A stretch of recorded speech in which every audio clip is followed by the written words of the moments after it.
으로 축원합니다. 여러분, 예수님께서 나귀를 타시고 예루살렘 성으로 들어가셨어요. 예수님께서 나귀를 타신 이유가 뭐냐? 예수님에게는 하나님의 꿈이 있었기 때문입니다. 하나님의 꿈은 평화와 사랑으로 세상을 구원하는 것이죠. 그러니까 이것을 상징하고 있던 게 뭐냐? 나귀입니다. 나귀. 평화와 사랑을 상징하는 것. 예수님은 하나님의 뜻에 겸손히 순종함으로 하나님의 꿈이 예수님의 꿈이 됐습니다. 뿐만 아니라 예수님께서 가시는 길은 고난과 죽음의 길이었어요. 왜냐하면 그것이 세상을 살리는 유일한 길이었기 때문에 그렇습니다. 그러나 이 예수님을 환영하고 있었던 수많은 사람들은 예수님과 다른 꿈을 꾸고 있었지 않습니까? 예수님의 제자들조차도 예수님과 다른 꿈을 꾸고 있었습니다. 그 사람들의 꿈은 뭡니까? 이 땅에서 출세하고 성공하고 부유하게 사는 것이 전부였어요. 그러니까 당장 먹고 사는 거, 이게 전부였습니다. 그래서 예수님을 이해하지 못했어요. 예수님과 다른 생각을 품고 있었습니다. 예수님의 꿈은 뭡니까? 예수님은 죄와 사망으로 죽어가는 이 불쌍한 영혼들이 죄의 문제를 해결하고 구원받는 겁니다. 그리고 영원한 소망과 미래와 축복을 누리는 것이죠. 모든 민족이 구원받고 하나님을 찬양하고 경배하고 하나님 나라가 회복되고 하나님의 자녀가 되어서 영원토록 하나님 안에 살면서 영광과 감동과 감격을 누리며 사는 것, 이것이 바로 예수님의 꿈입니다. 여러분, 어떤 꿈을 가지고 계십니까? 의외로 가만히 생각해보면 꿈이 없는 분들이 많습니다. 꿈이 없는 경우가 많아요.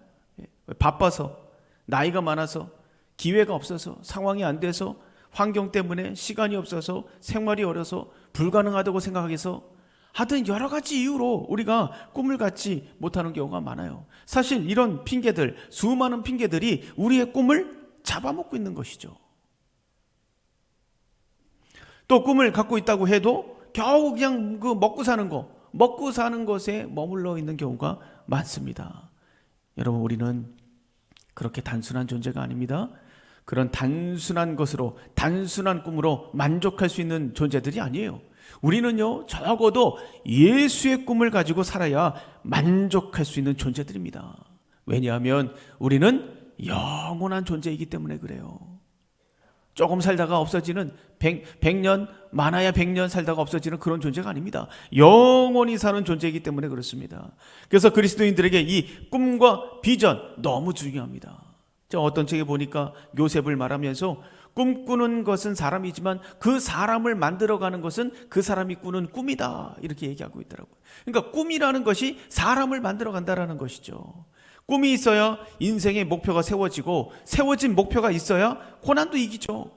문제도 돌파하고 새로운 일도 도전할 수 있는 거 아니겠습니까? 아니, 꿈이 없는데 도대체 고난을 왜 견뎌내야 되겠어요? 왜 도전합니까? 아무것도 할 수 없는 거예요. 그 근거가 없는 겁니다. 그래서 꿈이 있어야 된다. 이거 우리에게 너무나도 중요하다라는 거죠. 사랑하는 성도 여러분, 여러분에게 예수의 꿈이 있기를 주님의 이름으로 축원합니다. 거룩한 꿈을 가지고 있을 때 거룩한 인생이 되는 거예요. 위대한 꿈을 가지고 있을 때 위대한 인생이 되는 것이고, 최고의 가치와 영광을 꿈꿀 때 존귀한 인생이 되는 겁니다.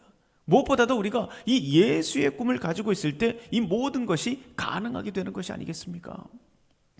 그러나 안타깝게도 예수를 환영하던 사람들에게는 예수의 꿈이 없었어요.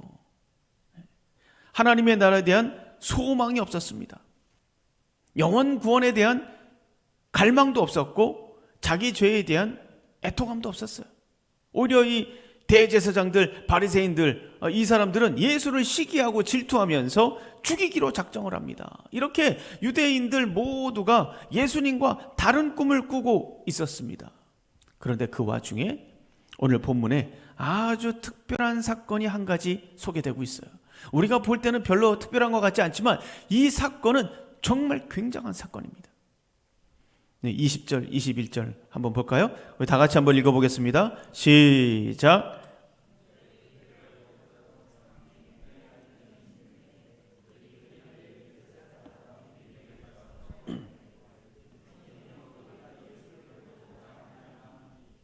6월절을 맞이해서 이 예루살렘에는 많은 사람들이 와 있었습니다.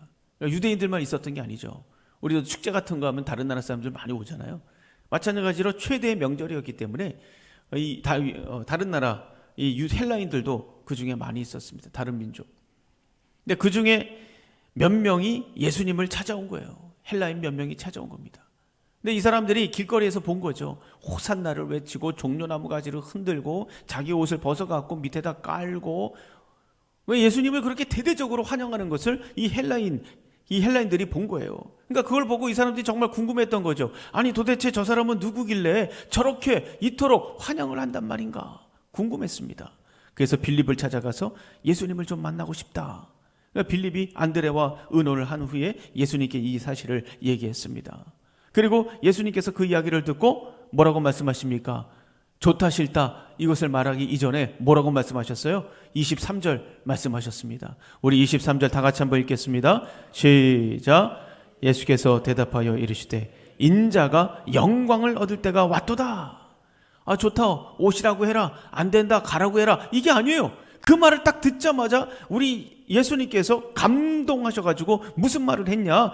인자가 영광을 얻을 때가 됐다, 이 이야기를 하신 거예요. 아니 이상하다.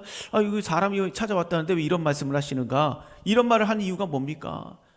여러분 유대인들이 기다리고 있었던 메시아는 자신들만의 메시아예요. 자신들만의 메시아. 그러나 예수님은 유대인들뿐만 아니라 모든 민족과 모든 인류를 구원하기 위해서 오신 분이잖아요. 유대인들만을 위해서 오신 게 아닙니다. 그래서 헬라인들이 찾아왔다라는 것은 바로 이걸 보여주는 거예요. 다시 말하면 복음이 이방인들에게 넘어가는 시점을 보여주시고 계신 겁니다. 그래서 이건 별거 아닌 것 같지만 예수님에게는 온 천하 만민이 생명을 얻기 위해서 예수님을 찾아오시는 그 시작이 시작되었다, 이것을 보신 겁니다. 그래서 헬라인을 보면서 인자가 영광을 얻을 때가 왔다, 드디어 세계 만민이 구원받을 때가 왔다, 이 말씀을 지금 하시고 있는 거예요. 여러분 약 150년 전에 이 땅에 복음의 씨앗이 떨어져서 예수를 믿게 된 사람들이 있지 않습니까? 근데 그분들이 예수를 믿게 된 것은 그들만의 문제가 아닙니다. 그것은 우리나라 전체를 구원하시기 위한 하나님의 계획이에요. 그 사람들만 구원하려고 예수 믿게 한 게 아니잖아요. 우리나라 전체를 구원하기 위한 하나님의 계획입니다. 이 어둠으로 가득한 이 땅을 구원하시겠다는 하나님의 신호탄이죠. 내가 너희 민족을 구원하겠다. 그래서 첫 번째 사람을 구원하시고 그 다음 너희 나라 민족 전체를 내가 구원하겠다. 이런 놀라운 하나님의 뜻이 거기에 있는 거 아니겠습니까? 여러분 우리 전도할 때도 마찬가지예요. 전도할 때도 그 한 사람이 중요하죠. 그러나 그 한 사람만 중요한 게 아닙니다. 한 사람이 예수를 믿는다는 건 뭘 얘기합니까? 그 개인을 넘어서 그 가정과 지역과 나라와 열방이 구원받고 변화된다. 이런 놀라운 하나님의 뜻과 계획이 그 속에 들어가 있는 거예요. 여러분 가정에서도 마찬가지죠. 아마 홀로 예수를 믿는 분들 많이 계실 거예요. 그것도 그 사람만의 문제가 아니에요. 나만의 문제가 아닙니다. 하나님의 사인이에요. 어떤 사인입니까? 나의 가정과 나의 가문 전체를 너를 통하여 구원하리라. 하나님께서 이 사인을 보내신 거라는 것을 여러분 믿으시기를 바랍니다. 하나님은 나 한 사람을 통해서 나의 가정을 구원하시고 더 나아가서는 나의 가문 전체를 구원하실 계획을 세우신 거예요. 그래서 나를 우리 가정 가운데 세우신 거 아니겠습니까? 나만 그냥 어쩌다가 그냥 다닌다, 이런 생각하시면 안 돼요. 그 사람 안에 하나님의 계획이 있다는 것을 여러분 믿으셔야 됩니다. 사도행전 16장 31절에 말씀하시잖아요. 이르되 주 예수를 믿으라. 그리하면 너와 내 집이 구원을 받으리라. 나 하나 믿었는데 너와 내 집이 구원받는다라고 말씀하고 있잖아요. 하나님께서 계획을 세우신 거죠. 내가 믿게 되었다는 것은 나를 통해서 나의 가정과 가문 전체에 하나님의 계획이 임하셨다라는 것을 말씀하시는 겁니다. 때문에 가정에서 홀로 신앙생활 하시는 분들은 영광의 때가 올 것이다. 반드시 영광의 때, 우리 가족 모두가 예수를 믿고 가문 전체가 나를 통해서 예수를 믿는 그런 영광의 때가 올 것이다. 나를 통해서 나의 남편이 예수를 믿고 자녀들이 예수를 믿고 가문 전체가 하나님을 경배하는 영광의 때가 올 것이다. 할렐루야, 할렐루야. 이것을 볼 수 있어야 돼. 이 꿈을 가지셔야 됩니다. 이 꿈을. 이런 마음과 생각을 지켜낼 때 그 영광의 때가 오는 거예요. 그 믿음을 사용하셔서, 그 꿈과 비전을 사용하셔서 하나님께서 역사하시는 거 아니겠습니까? 그래서 여러분 중요한 것은 이런 마음과 생각을 지키는 거죠. 처음에는 그런 마음 갖다가도 뭐 좀 했는데 사랑했는데 좀 전도했는데 안 되면은 그냥 마음이 삐뚤어져 가지고 토라져 가지고 실망해서 낙심해서 에이 그럼 그렇지 뭐 이러면서 포기하시면 안 돼요. 내 마음과 생각을 지켜야 됩니다. 우리가 실패하는 이유는 뭐예요? 다른 거 아닙니다. 내 마음이 무너지고 생각이 무너지고 기대와 소망이 무너지기 때문이에요. 그래서 이것이 내 안에서 무너지면 비난이 나가죠. 비난. 내가 이렇게 했는데 그렇게 반응한단 말이야? 비난이 나갑니다. 비난이. 그리고 저주하게 되고 무시하게 되고 막말을 하게 되는 거예요. 여러분 이런 말들이 자꾸 내 입에서 나간다? 내 남편에 대해서, 아내에 대해서, 내 자녀에 대해서 자꾸 막말이 나가고 비난하는 말이 나가고 자꾸 무시하는 말이 나간다? 그럼 뭘 얘기하는 건 줄 아십니까? 그 속에 소망과 기대가 무너져 있는 거예요. 상대방의 문제가 아니에요. 내 안에 소망과 기대가 무너져 있는 겁니다. 여러분 안에 새로운 소망과 기대가 임하기를 주님의 이름으로 축원합니다. 소망과 기대가 있는 사람은 절대 이런 말 안 합니다. 천국의 말을 하고 축복의 말을 하고 칭찬의 말을 하고, 이게 바로 그 소망과 기대가 살아있는 사람 아니겠습니까? 그래서 우리의 마음과 생각을 지키는 게 너무나도 중요해요. 아니 한 번쯤은 누구나 다 그런 생각을 안 가진 사람이 어디 있겠습니까? 그 마음과 생각이 무너지기 때문에 문제인 거죠. 그래서 빌립보서 4장 7절 말씀하시잖아요. 감사함으로 기도해라. 그러면 모든 지각에서 뛰어난 하나님의 평강이 그리스도 예수 안에서 너의 마음과 생각을 지키시리라. 할렐루야, 할렐루야. 여러분 우리의 마음과 생각을 지키기만 하면 되는 거예요. 내가 능력을 줘서 뭘 해주겠다 이런 말씀 안 하세요. 그건 하나님이 하시는 거고, 우리가 해야 될 일은 뭐냐? 마음과 생각을 지키는 겁니다. 그 마음과 생각을 지키면 그 마음과 생각을 가지고 하나님께서 역사하시는 거예요. 그래서 너 기도해. 너의 마음과 생각, 너의 꿈과 비전, 너의 소망과 기대 지켜내라. 그거 내가 그걸 가지고 역사할 거야. 이 말씀을 하는 거 아니겠습니까? 그래서 예수님은요 늘 기도하셨어요. 그래서 하나님의 평강이 예수 그리스도의 마음과 생각을 지켜주신 겁니다. 그 얼마나 번민과 갈등이 많았겠습니까? 십자가를 져야 된다는 그 사실 앞에. 이 예수님이 사람들이 자기와 다른 꿈을 꾸고 있었잖아요. 다른 이 생각을 하고 있었지 않습니까? 이 제자들조차도 다른 꿈을 추구하고 다른 것을 생각하고 있었잖아요. 예수님이 몰랐겠습니까? 예수님 덕에 한자리 해야지 이걸 생각하고 있는 걸 몰랐겠습니까? 다 알고 계셨어요. 그러나 그럼에도 불구하고 예수님은 전혀 흔들리지 않았습니다. 꿈이 달라지지 않았어요. 기대와 소망이 흔들리지 않았습니다. 그러다가 몇몇 헬라인들이 찾아온 거예요. 그 몇몇 헬라인들이 찾아오는 것을 보면서 드디어 우리가 같은 꿈을 갖게 되겠구나. 같은 꿈을 갖고 하나님을 바라보는 영광의 때가 오고 있구나. 그 헬라인들을 보면서 그것을 캐치해내신 겁니다. 우리 얼마나 마음이 짠하셨겠어요. 감동하셨겠습니까? 그 헬라인들을 보면서 이제 시작되었구나. 영광의 때가 시작되었구나.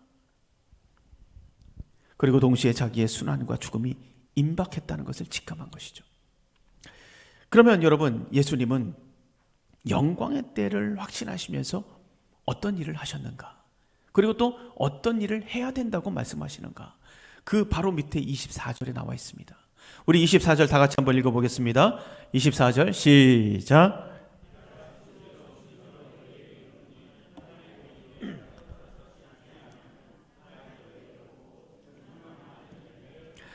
예수님은 이방인들이 돌아오는 사건들을 보시고 미랄의 법칙에 대해서 말씀하시고 있어요. 그러니까 헬라인들을 보시고 미랄의 법칙을 말하는 거예요. 미랄이 땅에 떨어져서 죽어지면 새싹이 돋고 줄기가 자라고 많은 열매를 맺게 된다는 거죠. 그러나 이 미랄이 땅에 떨어져서 죽지 않고 그대로 있으면 아무 일도 일어나지 않는다는 거예요. 죽지 않으면 아무 일도 일어나지 않는다. 여기서 가장 중요한 포인트가 뭡니까? 죽는 겁니다. 죽는 거. 한 것은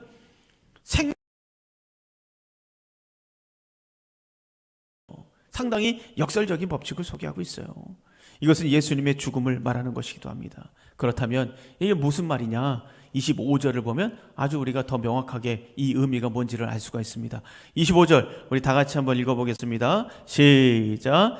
자기의 생명을 사랑하는 자는 잃어버릴 것이요 이 세상에서 자기의 생명을 미워하는 자는 영생하도록 보존하리라.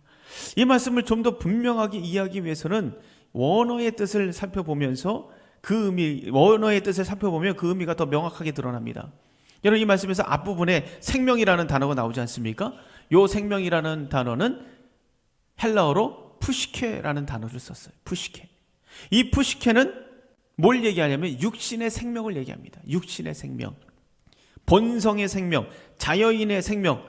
우리가 가지고 있는 이 육신이 끝나면 끝나는 겁니다. 그러니까 그 생명을 얘기하는 거예요. 그것을 말할 때 다 쓰는 단어가 푸시케입니다. 뒤에 나오는 영생이라는 단어가 있어요. 영생이라는 단어. 요 헬라어는 쪼에라는 단어를 씁니다. 쪼에. 이 쪼에는 무슨 뜻이냐? 영원한 생명을 말하는 거예요. 거듭난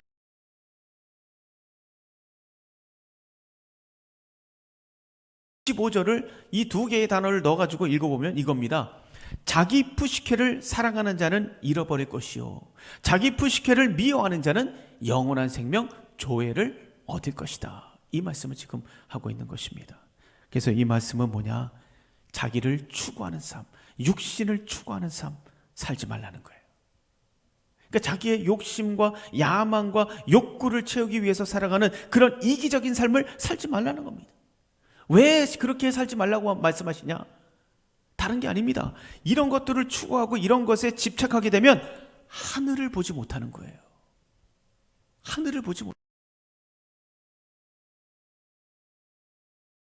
진짜 우리의 본향인데 그것을 보지 못하게 만든다는 거죠. 이 세상의 것들이. 그래서 거기에 집착하지 말라는 겁니다.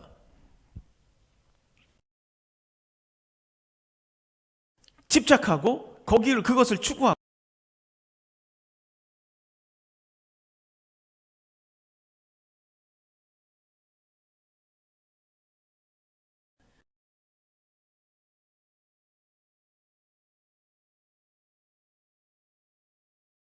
삶을 살면 조에 영원한 삶을 얻게 된다. 이것이 바로 예수의 꿈을 가진 사람들이 추구하는 삶이다 라는 것을 말씀하시고 있습니다.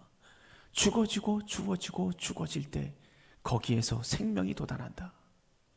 여러분, 지난주에 제가 노예 수련회를 갔다 왔습니다. 그 일정 중에 그 손양원 목사님 기념관을 갔었어요. 그러니까 손양원 목사님의 외손자가 되는 분이 거기에 관장으로 계시더라고요. 그래서 그분의 안내를 받았는데, 손양원 목사님은 우리가 알다시피 자신의 아들, 이 동인, 동신, 이 두 아들을 쏴 죽인 공산주의자가 있었잖아요. 그 공산주의자를 양아들로 삼은 그런 분이시잖아요. 그래서 사랑의 원자탄이다, 성자다, 뭐 여러 가지 수식어가 붙는 아주 훌륭한 우리 한국의 대표적인 목회자입니다. 그런데 저는 이 손양원 목사님을 볼 때마다 어떤 생각이 아마 여러분도 마찬가지일 거예요. 어떤 생각이 드냐면, 원래 그런 분이지 뭐. 우리와 좀 다른 분이지. 원래 높은 영성을 가진 분이고 원래 사랑이 많은 분이니까 그런 거겠지. 이런 생각이 좀 있었거든요. 아니나 다를까 이 두 아들의 장례를 치르는 그 장례를 치르고 나서 상여가 나가는데 이 손양원 목사님께서 그 상여 앞에서 춤을 추면서 노래를 했대요.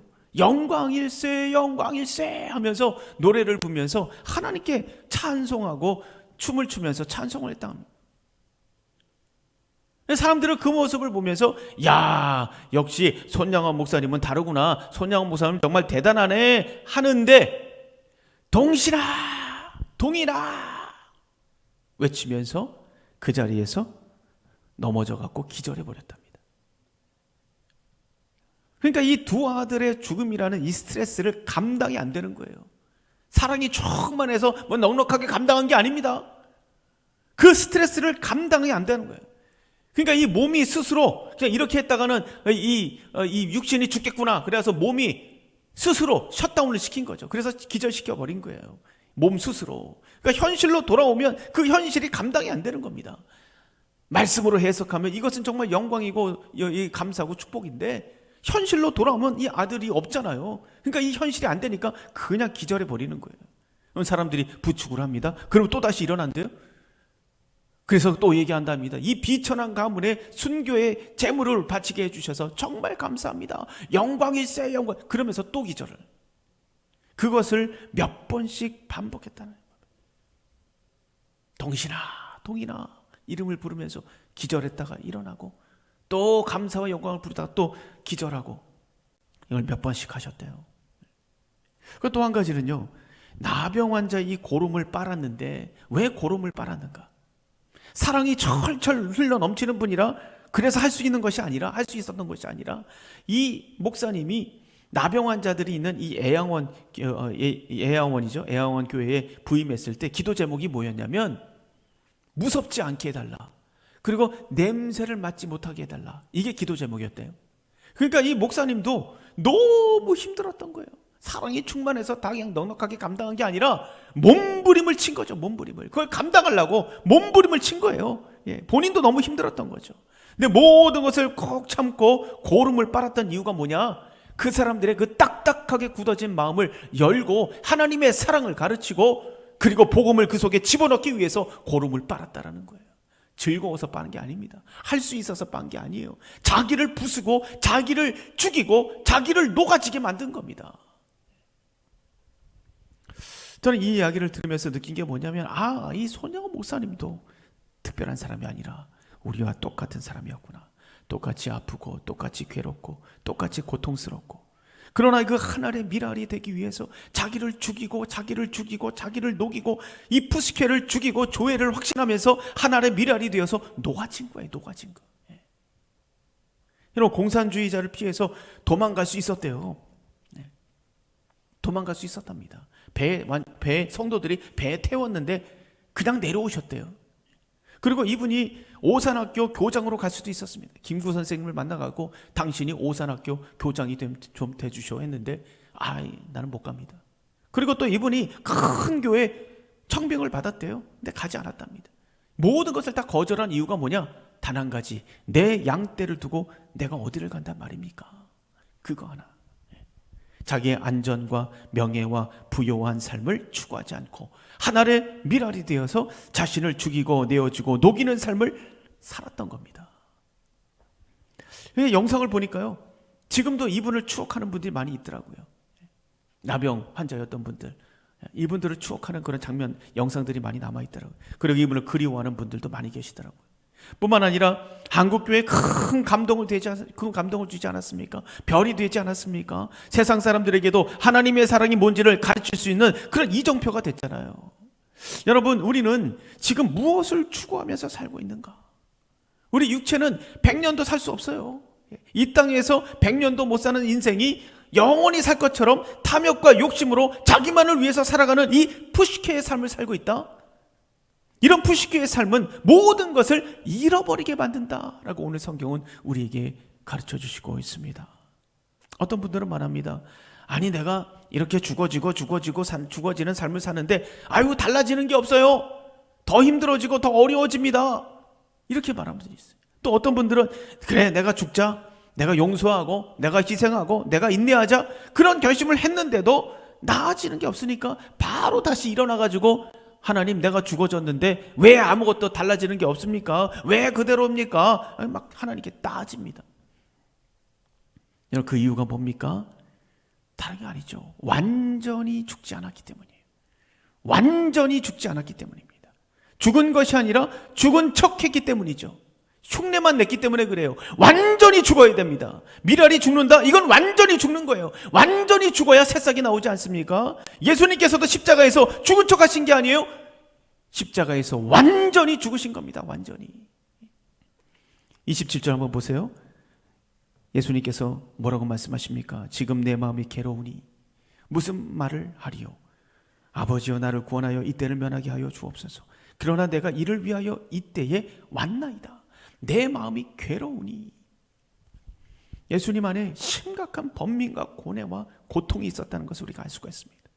예수님께서 가장 고통스러운 것은 뭘까요? 십자가에 못 박힌다는 거, 이것도 고통스럽겠죠. 사람들에게 손가락질 받는 거, 이것도 정말 비참하고 억울하고 힘든 일이 아니겠습니까? 그러나 예수님께서 가장 고통스러운 것은 뭐냐면 십자가에서 심판을 받고 하나님과 단절되는 것이었어요.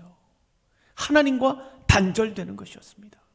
그러니까 이 하나님과 단절된다? 영원 전부터 단 한 번도 하나님과 단절된 적이 없어요. 사랑의 관계가 끊어진 적이 없습니다. 그런데 그 사랑의 관계가 끊어지는 순간이 바로 이 순간 아닙니까? 이것이 가장 큰 고통이, 우리는 이해할 수 없는 고통이죠. 그래서 예수님은 이것을 면하게 달라고 기도하지만 또다시 거기에 예수 하나님의 뜻에 순종하는 것을 우리가 볼 수가 있습니다. 예수님은 영원한 조회를 바라보면서 자신의 모든 것을 십자가에 못 박았습니다. 한 알의 밀알이 되어서 죽어지고 완전히 죽으셨어요. 여러분, 십자가에 죽음이 없었다면 구원은 없는 거예요. 학생이 공부하지 않고 성적이 오르기를 바란다? 그게 말이 됩니까? 운동선수가 연습도 하지 않고 내가 금메달 따겠다라고 말한다면 그게 말이 됩니까? 그럼 말이 안 되죠. 마찬가지예요. 십자가가 없었다면 행복도 없습니다. 희생이 없다면 기쁨도 없습니다. 봉사가 없다면 감사도 없습니다. 헌신이 없다면 축복도 없어요. 왜요? 우리의 본성이 악하기 때문입니다. 이 우리의 본성의 악함을 죽여야 돼. 이기적이고 자기중심적이고 악독하고 탐욕스럽고 방탕하고 음란하고 교만하고 질투하고 비방하고 온갖 더러운 것들이 순간순간 올라오지 않습니까? 순간순간. 그래서 세상을 추구하고 세상에 집착하게 만들면서 영원한 생명, 영원한 나라 조회를 보지 못하게 만들어버리는 거예요. 그래서 이것을 죽여야 됩니다. 예수님이 십자가에서 완전히 죽으셨을 때 새 생명의 문이 열렸어요. 구원의 문이 열렸습니다. 축복의 문들 열렸고 놀라운 영생의 문이 열렸습니다. 주님은 우리에게 말씀하십니다. 뭐라고 말씀하시냐면 요한복음 14장 22절에 보면 이렇게 말씀하세요. 나를 믿는 자는 내가 하는 일을 그도 할 것이다. 나를 믿는 자는 내가 하는 일을 너도 할 거야. 그리고 그보다 더 큰 일도 할 거야 라고 요한복음 14장 12절에서 말씀하십니다. 우리가 완전히 죽는다면, 죽은 척하는 것이 아니라 정말 완전히 죽는다면 내 자녀 앞에 소망의 문이 열릴 줄로 믿습니다. 구원의 문이 열리고 축복의 문이 열리는 거예요. 내가 완전히 죽는다면 나의 남편에게, 나의 아내에게 미래의 문이 열리고 영생의 문이 열리고 새로운 축복의 시대가 열리는 것입니다. 문제는 완전히 죽지 않았기 때문이죠. 우리가 완전히 죽을 때 예수님은 말씀하셨어요. 너희들이 나를 믿으면 나처럼 할 수 있어. 놀라운 역사가 일어날 줄로 믿습니다. 바라기는 완전히 죽어지고 새로운 축복의 문이 열리는 놀라운 축복이 여러분의 인생 가운데 있기를 주님의 이름으로 축원합니다. 여러분, 우리가 완전히 죽지 못하는 이유가 그럼 뭡니까? 다른 거 아니에요. 우리가 완전히 죽지 못하는 이유는 뭐냐? 완전히 죽으신 예수님을 따라가지 못하는 그 두려운 마음이 있는 이유가 뭐냐? 그것은 영원한 생명을 확신하지 못하기 때문에 그래. 영원한 생명. 나에게 영원한 생명이 있지. 이게 끝이 아니지. 진짜 삶이 있지. 내 본향이 있지. 이걸 믿지 못하는 거예요. 그러니까 두려운 거죠. 그러니까 푸시케의 삶을 사는 거예요. 사랑하는 성도 여러분, 여러분에게 영원한 생명이 있다는 것을 믿으시기를 주님의 이름으로 축원합니다. 이 땅이 전부가 아니에요. 이 땅은 잠깐 지나가는 안개다라고 성경은 말씀하시고 있습니다. 야고보서 4장 14절 우리 다 같이 한번 읽어볼까요? 야고보서 4장 14절 다 같이 읽겠습니다. 시작. 내일 일을 너희가 알지 못하는도다. 너희 생명이 무엇이냐? 너는 잠깐 보이다가 없어지는 안개니라. 안개다. 영원한 생명, 조회, 여러분에게 임하신 조회를 확신하시고 자신을 죽이지는 삶을 통해서 살리고 살리는 인생이 되기를 주님의 이름으로 축원드립니다. 죽는 길이 사는 길이다 라고 말씀하시는 하나님의 말씀을 확신하시기를 바랍니다. 완전한 죽음으로 완전한 세상을 만들어가는 저와 여러분이 되기를 다시 한번 주님의 이름으로 축원드립니다. 한 가지 더 말씀을 나누고 마치겠습니다. 예수님은 지금까지 자신의 고난과 죽음에 대해서 간간히 말씀해 오셨어요. 그런데 오늘 본문에 이 헬라인들이 찾아오고 나서부터 예수님은 적극적으로 이 십자가가 도대체 의미하는 것이 뭐냐, 이것을 아주 적극적으로 말씀하시기 시작합니다. 28절을 보세요. 28절 보시면 아버지여 아버지의 이름을 영광스럽게 하옵소서 하시니 이에 하늘에서 소리가 나서 내가 이미 영광스럽게 하였고 또다시 영광스럽게 하리라 하시니 라고 말씀하고 있습니다. 그러니까 예수님의 공생애를 통해서 하나님을 영광스럽게 했지만 이 십자가를 통해서 다시 영광스럽게 할 것이다 라고 말씀하고 있는 거예요. 십자가를 통해서. 십자가는 고통이지만 그것이 하나님을 높이는 영광이 될 것이다. 십자가가 고통이지만 그것이 하나님의 영광이 된다. 다시 말하면 죽음이 영광이 된다.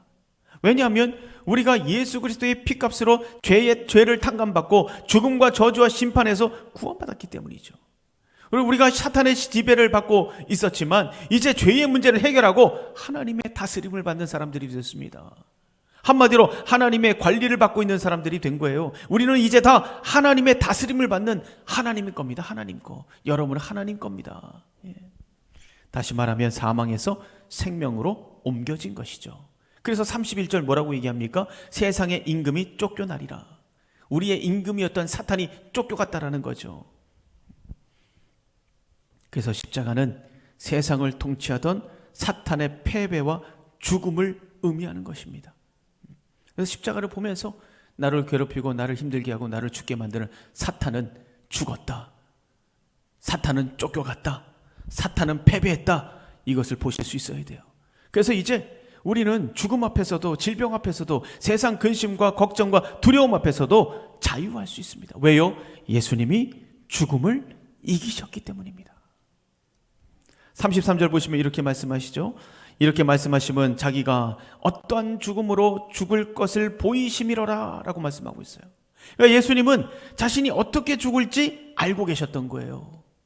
만약 우리라면 이 죽음을 생각하고 싶지 않아서 그냥 머리를 흔들고 딴 생각하려고 하고 딴 일을 하면서 그 죽음이라는 것을 생각하지 않으려고 아마 몸부림을 쳤을 겁니다. 근데 예수님은 그 반대예요. 예수님은 죽음을 묵상하고 있습니다. 십자가 죽음 아닙니까? 계속해서 십자가를 묵상하고 있습니다.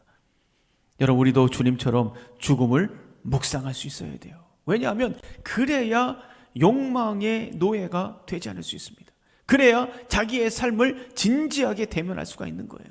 자기가 언젠가는 죽을 수밖에 없는 존재라는 것을 알기 때문에 겸손할 수 있습니다. 우리의 문제는 뭡니까? 마치 죽지 않을 것처럼 사는 것이 우리 문제죠. 한계를 모르고 살기 때문에 경고망동하는 거 아니겠습니까? 예수님께서도 죽음의 날을 묵상하셨어요. 자신의 죽음이 무엇을 말하는지 설명해 주셨습니다. 그러나 예수님이 절망하셨나요? 낙심하셨나요? 죽을 것을 묵상하면서 야, 이제 다 끝났다 이렇게 낙심하셨나요? 아니요. 절망하지 않고 낙심하지 않았습니다. 왜냐하면 주님은 죽음을 이기시고 승리하셨기 때문입니다. 여러분, 믿으십니까? 그래서 아무리 죽음을 묵상해도 죽음이 겁나지 않았습니다. 두렵지 않았습니다. 오히려 그것이 내 삶을 더 규모 있게 만들어가는 거예요.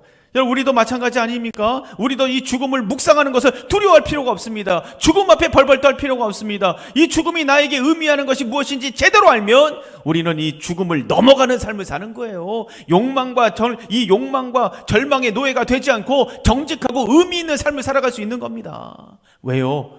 우리 주님께서 죽음을 이기셨기 때문입니다. 정리합니다. 주님은 오늘 이 십자가의 능력을 말씀해 주셨어요. 첫째는 죽는 길이 사는 길이다. 영원한 생명 조회가 여러분에게 있기 때문에 죽을 수 있습니다. 녹아질 수 있어요. 나에게 조회가 있기 때문에. 여러분에게 이런 미랄의 법칙이 있기를 주님의 이름으로 축원합니다. 이것을 확신하고 부시케를 죽이고 조회를 살리고 여러분에게 살리는 역사가 일어나기를 바랍니다. 두 번째, 사망 권세가 깨지고 사탄이 패배했습니다. 이제 이 죽음을 두려워할 필요가 없어요. 죽음을 두려워할 것이 아니라 죽음을 묵상해야 됩니다. 죽음을 묵상할 때 우리는 더 큰 세상을 보게 되는 거죠. 우리가 더 큰 세상을 볼 때 오늘 우리의 인생 좌표를 제대로 찍을 수 있는 거 아니겠습니까? 십자가의 능력으로 살리는 인생, 죽음을 넘어가는 인생, 그런 빛나는 인생을 사시기를 주님의 이름으로 축원합니다.